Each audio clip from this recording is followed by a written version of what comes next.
Good morning, Jeremy here from HPAC Energy Centre on a beautiful Friday morning. We couldn't have got better. We're down here at Northlands Mall about to carry out 4 smoke fan replacements. Now, the fans are a long way in on Northlands, so we've opted to use Garden Silly helicopters. We are going to pull off 4 fans and put 4 new ones on. It's going to be an amazing morning for it down here at Northlands Mall. Now, we've been working with Northlands for 10 years and they're an amazing client of ours. Come down and see us. I try to reach you, but you just won't pick up your phone. Don't believe what they say, but there's one thing I know. Yeah, feeling when I'm touching your body, it's got me feeling like I'm out of my mind.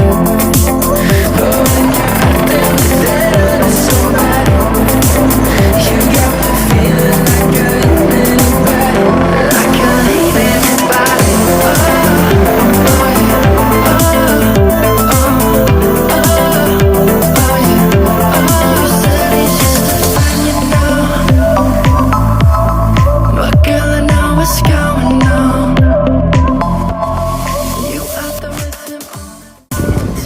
Hi there, well we just finished a pretty complicated task. We dropped the fans into the roof and removed the old ones, fixed them on place. It was a challenging task. As you know, in New Zealand the weather changed quite a lot. Wind, fog, even rain, snow, whatever can complicate us, and everything went right. So we are very happy to say we have completed the task and another project is being delivered properly. Thank you.